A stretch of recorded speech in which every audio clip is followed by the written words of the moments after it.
भाजपा नेता प्रसाद लाड ने मनोज जरांगे पाटिल को चेतावनी दी है, चुनौती दी है। साथ ही कहा है कि मनोज जरांगे पाटिल मराठा आरक्षण आंदोलन का राजनीति ना करे, इस आंदोलन को खराब ना करे।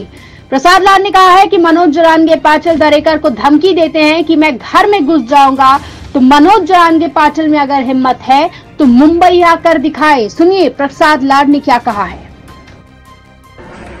एखाद्या व्यक्तिमत्वाचं किंवा एखाद्या आंदोलकाचं सन्मान किती करायचं याचा एक वेळ असते, एक सन्मान असतो। परंतु वेळोवेळी एखाद्या गोष्टीचं राजकारण करून समाजकारणाला खड्ड्यात घालण्याचं काम जर मनोज जरांगे पाटील करणार असते आणि देवेंद्र फडणवीसांचा मुका घ्या, त्यांना जे करायचे ते करा, आम्ही बघून घेईन।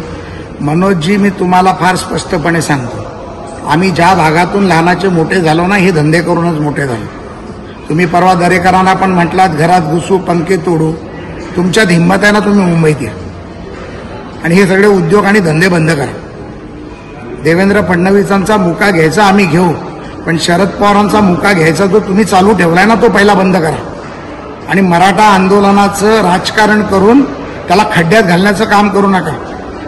मी तुम्हाला फार स्पष्टपणे आणि प्रामाणिकपणे आणि प्रेमाने सांगितलं होतं, हिंमत आहे तर राजकारणात या। त्याचं मागचं कारण देखील सांगितलं की मनोज दादा, तुम्ही राजकारणात या, राजकारणातल्या संविधानाचे प्रश्न सोडवा, संविधानाच्या माध्यमातून सभागृहातले असलेले परमपूज्य डॉक्टर बाबासाहेब आंबेडकरांनी दिलेले संविधानाचे विषय समजा आणि त्यानंतर राजकारणावर आपण बोलायला पाहिजे। तुम्ही जर आमच्या बाबतीत खालची भाषा वापरणार असाल तर आता फार सौम्यपणे उत्तर देतोय, याच्या पुढचं उत्तर तुमच्या उत्तरापेक्षा घाणेरडं असेल, हे डोक्यात ठेवा आणि लक्षात ठेवा।